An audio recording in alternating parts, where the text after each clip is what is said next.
guys! Welcome back to my YouTube channel and this is Brad Maray. So today's video po ay gagawa po tayo ng review about sa ating ginagamit everyday na parang routine na lang po natin to everyday. Araw-araw po lumalabas po tayo. Hindi tayo pwede lumabas nang wala ito. Kaya ito po ang ating gagawin today kasi ito po ang gagawin natin today. Magre-review po tayo sa ating mask na ginagamit everyday to yung washable ba versus to surgical mask. So, simulan na po natin.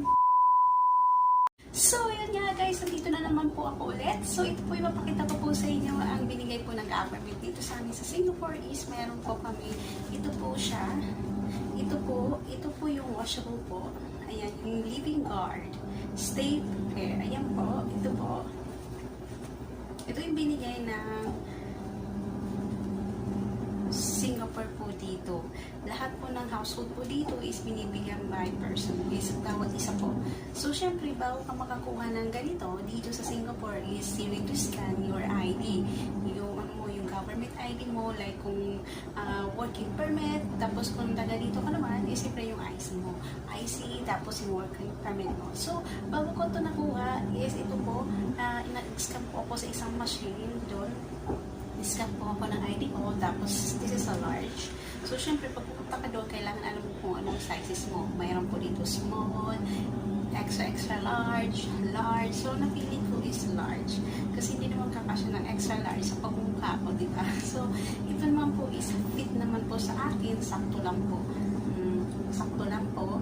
And, syempre, ang surgical natin na ito yung ginagamit ng mga natin, sa mga hospital, yung surgical, na maganda naman talaga to gamitin kaysa sa mga washable or mga cotton na ginagamit natin na mask. Yung kasi ito naman talaga yung normally na ginagamit. So, ipapakita ko sa inyo anong pinagkaiba ng washable po ito, yung bagong bigay, at saka yung surgical mask. So, ang ano po natin is yung itong washable po is ito po yung mga nakalagay po dito is syempre sabi naman doon po how to use is clean your hands before and after putting on the mask. So logo on the right faces out. Yung logo daw niya kailangan nasa right. So adjust ear loops to fit. Ito po yun. Kailangan adjust lang po yan. And sabi naman dito form wire over nose bridge. Yung pinaka-nose slit niya, ito yung pinaka-wire niya dito. Ito yung wire. Yung wire. And then, extend to fully cover nose, mouth, and chin. Kailangan cover talaga siya dyan. Tapos hanggang dito sa may chin natin. Then, wash once a week or when dirty. So, guys, yung normally na ginagamit po natin na cotton, as in normal na mask, yung parang tela lang, is bawat gamit natin is nilalaban natin. But today, yung bagong bigay ng government is 30 times po siya. So, lalabhan mo lang to siya once a week if dirty, if needed, diba? Pero, syempre, uncomfortable naman yon kung hindi natin lalaban everyday. Pero kung as you can see, guys, maganda po yung loob niya. Ayan po yung loob niya. Maganda po yung loob. Kung mapapansin nyo yung normal na mask, na yung tela lang, tingnan nyo, guys. Then this, diba?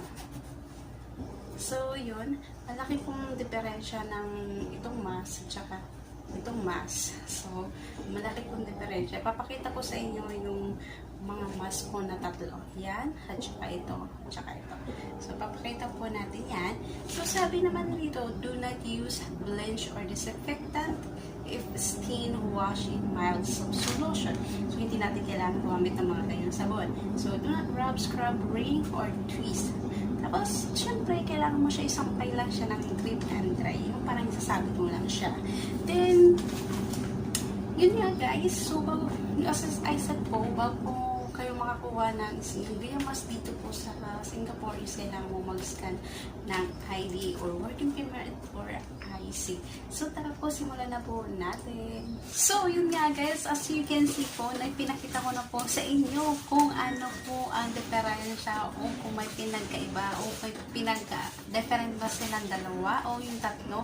So kung nakita nyo naman po, yung first step natin ay yung surgical mask is talagang wala po, hindi po siya naglilink po, wala po tumatagas na tubig sa ilalim. At yung pangalawa po natin na yung normal lang na po na mask is yung cotton lang natin, yung tela lang. So yun nga, nakita natin may link, lumalabas po yung tubig.